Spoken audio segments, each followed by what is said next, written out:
Welcome to Future Thinking, an alongside podcast miniseries from North Standard, one of the world's leading marine insurers. I'm Mike Salthouse.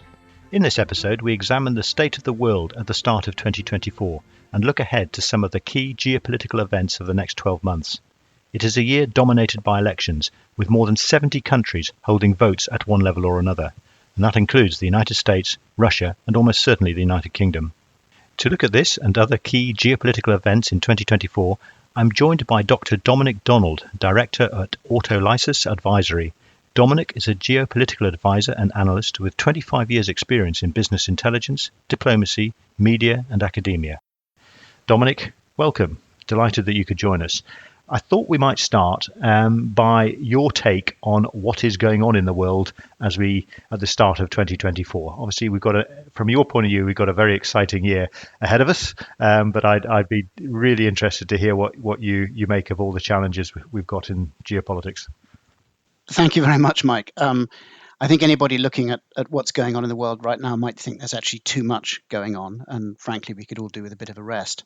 And to a certain extent, perhaps I would suggest that people do take a bit of a rest, because a lot of the drama and the volatility that people see when they look at the news and when they look ahead at what's coming in the year, a lot of that drama and volatility is actually a function of the way that things get portrayed, rather than necessarily the way that things are.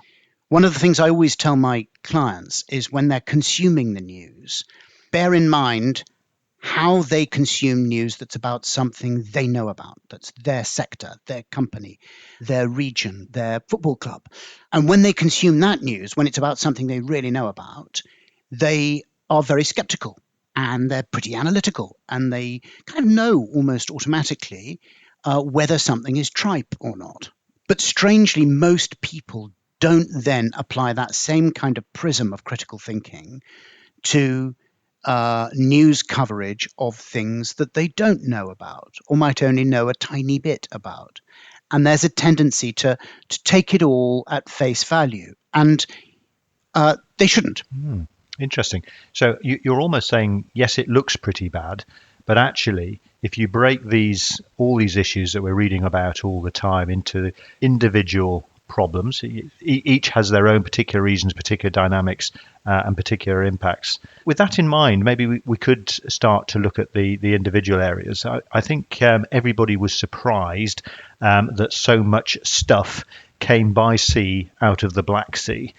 So from a shipping point of view, we were all well, I guess the ship owners will have known, but certainly as a marine insurer, I was quite surprised to find out just how much sunflower oil came from Ukraine. What does the Black Sea region look like? What within the context of the wider Ukraine-Russia war? It's really interesting, actually, that when you look at the Russia-Ukraine war, that's where you start, because actually that is the part the shipping world knows about that. The rest of the world tends not to know about that. And the rest of the world is following a narrative that says, essentially, the Russians have loads of shells, the Russians have loads of people, they'll grind the Ukrainians down, the rest of the world is going to abandon Ukraine. That's the narrative that people who aren't in the shipping world have been following. But the people in the shipping world can see that this stuff is indeed coming out of the Black Sea. And that is, for me, the biggest, most strategically important development of the past year in this war. And that is that Russia has lost control of the northern Black Sea. Now, what that means for trade is essentially, because Russia doesn't want to admit that it's lost control, it's pretending that everything is in essence going on as it was before. On one side, that means that Ukraine is able to do business, get things in, get things out. But another side of this is that in terms of the overall strategic military picture, if you like, Russia, having lost control of the North Black Sea, cannot hold on to Crimea. And the reason it can't hold on to Crimea is because to hold on to Crimea, they've got to be able to secure the Kerch Strait Bridge. And if they can't secure the Kerch Strait Bridge, Crimea can't be sustained. And Crimea is the strategic center of this war. The fighting is going on in other places, but in essence, the one thing that will end this war, that can end this war straight out is if Ukraine takes back Crimea. That's a very interesting take on the problem. And I suppose looking at it through the prism of shipping, what are the risks associated with Russian anger spilling over once Ukraine's been if Ukraine is successful in taking Crimea back, and how does that again sort of impact on trade, world economy, all this sort of thing? Do you think? It's a good question. I think a lot of the energy that would be released by Ukrainian reconquest of Crimea, a lot of that Russian energy would be focused within Russia.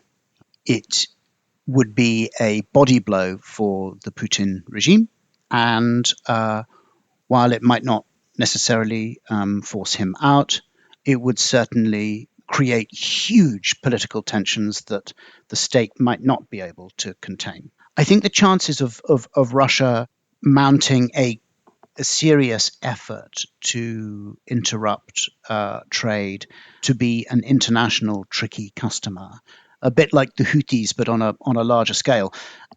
I think the chances of that are quite small, partly because Russia is going to have these internal convulsions one way or another, but also because of Russian capabilities. The people who Russia would use to do this have, to a certain extent, been put in tanks. Its warships have lost half their crews to being tank crews.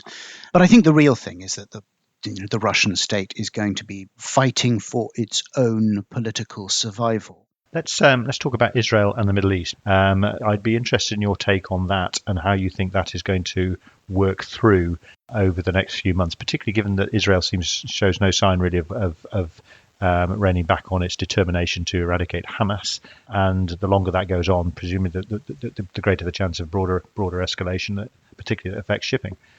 Yes, and I think the fact that it hasn't happened so far is evidence that nobody wants escalation to happen. Hezbollah has limited itself to these carefully calibrated exchanges with Israel. Iran, which was kind of blindsided actually by the success of the Hamas invasion, they didn't expect huge numbers of hostages to be taken. They didn't expect the barbarism of the Hamas attack to have been so widespread, to have been so fundamental in its effect on the state of Israel. Iran is trying not to get caught up in this. And a lot of what has happened involving Iran over the last couple of months actually is a continuation of old business. The focus, which is you're dealing with, is that these players are being quite measured in terms of their response. But the party I think we're all maybe underestimating worldwide is just the strength of feeling within Israel, so that the conflict isn't escalated by Iran and its proxies, probably the wrong word, but is actually escalated by Israel, which just sits there and says, we can't tolerate this anymore. There is always that danger, particularly while Netanyahu is prime minister, and particularly while Netanyahu's political survival as prime minister is dependent upon the support of some extreme right-wing parties and individuals. It is also clear that there has to be some kind of Palestinian political arrangement at the end of this that takes over some of the responsibility of Gaza. And that's not achievable with Netanyahu in charge. And the people who Israel needs to get it out of the political hole it's dug itself into with Gaza, that's states like Saudi Arabia, the United Arab Emirates, perhaps Egypt. Those states are very clearly saying, we will only help you get out of this if there is some kind of Palestinian political arrangement. The carrot we will offer you is recognition of Israel, but in return, there's got to be something like the two-state solution. Let's go a bit further south then and look at the Red Sea and the Houthis. I mean, this is the most direct, has the most direct impact obviously on shipping, seafarers, ship owners, and international trade. Has this plateaued, or do you think there is potential for further escalation here? It might well have plateaued in terms of effect. I think a lot of the comment on the strikes against the Houthis are missing what seems to me to be the fundamental objective of those strikes. And I'm not surprised the comment is missing it, because neither the US government nor the UK government will say this explicitly. But the point of the strikes is not to stop the Houthis firing rockets, firing missiles, sending off drones. It's to stop the Houthis being able to see what they're firing at. It won't necessarily stop them firing, because in part their firing stuff is the political objective they are seeking to achieve. They don't necessarily need to hit anything.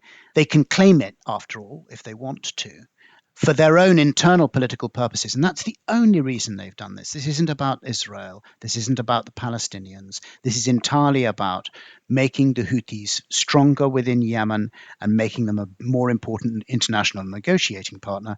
For those purposes, they can just keep firing stuff. So I would see in the months ahead a continuing naval presence that essentially manages to turn the Houthi threat into an irritation rather than a threat, and the odd ship still being hit from time to time. We may or may not have a Trump presidency in 2025. Whether we do or we don't, I suspect that this is going to be quite a disrupted year by the politics going on in the United States. But I'd be interested to hear what you think might be the impacts of a second Trump presidency, and what might be the impacts of another Biden term.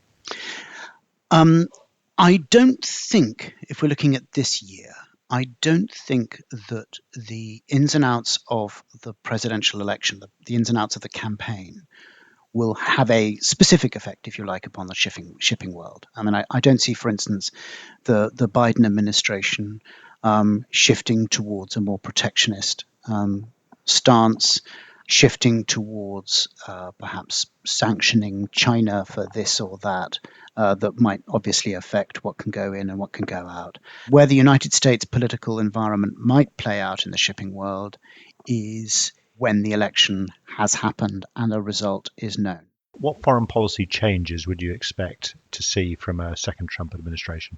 I think a lot of the elements that one saw in the first Trump administration would return, but I think they would return in a stronger and more concrete form. He's likely to be much closer to dictators generally, try to make deals on a sort of bilateral level that will overturn existing arrangements, whether that's in relation to NATO, which I would expect him to try to get the United States to withdraw from, whether that's China and Taiwan. I strongly suspect he would like to essentially give China carte blanche over Taiwan. I think in trade policy terms, there would obviously be a very big difference with the Biden administration. I think it would be a strongly protectionist administration.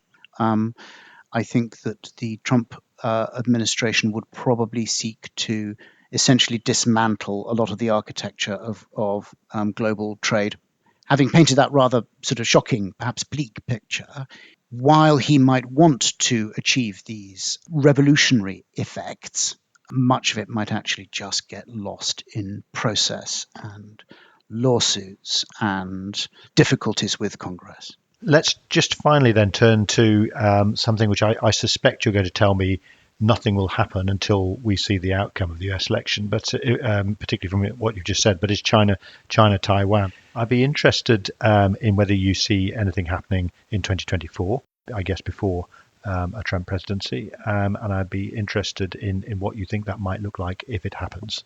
First thing to bear in mind, China and at its head Xi Jinping, they're operating according to their own timeline and in pursuit of their own interests. So while it's very easy for the rest of us to see one event in the world and think that might make China do X or Y in relation to Taiwan, the reality is that China has its own timetable. Xi has his own timetable. We're not entirely sure what it is, but there are strong indications that he wants Taiwan returned to the control of the mainland by the beginning of 2030. If this is the case, what we don't know is whether he has said, I want to achieve this by peaceful means, or I want to achieve this by invasion, or I just want to achieve this, I don't care how. The Chinese strategy for regaining Taiwan was essentially a political one. It was to take the one country, two systems idea that had been put in place for Hong Kong, but actually was devised for Taiwan, to take that system and sell it to the Taiwanese so that they would say, okay, we want to go back to China because we'll be able to retain our effective independence and we'll be able to have our own elections. And it'll be like being in Taiwan, but just we'll be part of great, marvelous communist China. But that's dead. That political scheme is dead because of the way that Xi has essentially driven a tank through one country, two systems in Hong Kong. So nobody in Taiwan really believes in one country, two systems anymore. That means they're left with the military route, and the military route is going to be problematic for several years, in substantial part because the Chinese military, which is rebuilding, is only now really beginning to find out how difficult it is to mount an amphibious assault on somewhere that doesn't want you assaulting it. The process of learning that, the process of working out the kinks in that effort, it requires a kind of lessons learned program that actually the Chinese military can't do, because the Chinese military is political. And the lessons learned is all about identifying, without blaming, identifying what went wrong and correcting it. So the process of learning how to do this kind of operation is incredibly involved, very difficult, structurally very difficult for the Chinese military to absorb. And that therefore means that they will be taking longer to mount any putative attack than would otherwise be the case. The danger time for me is the second half of the next US administration. And particularly if Trump is back in office, I don't think anybody would really believe that Trump would be ready to see the United States go to war for Taiwan. Dominic, thank you very, very much. That's been truly insightful. I think we've all learned a lot. I'm not sure whether I am reassured or unreassured by what you've just said, but I certainly feel that my insights improved quite significantly. So thank you very much. My pleasure.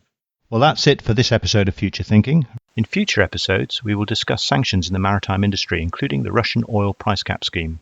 We speak to somebody who worked with Donald Trump when he was US president to find out what a second Trump term might mean for the shipping industry. You'll find the Alongside podcast and these Future Thinking episodes on the North Standard website at north-standard.com or wherever you get your podcasts. You can also click follow to ensure you don't miss an episode. That's it from me, Mike Salthouse. Bye for now.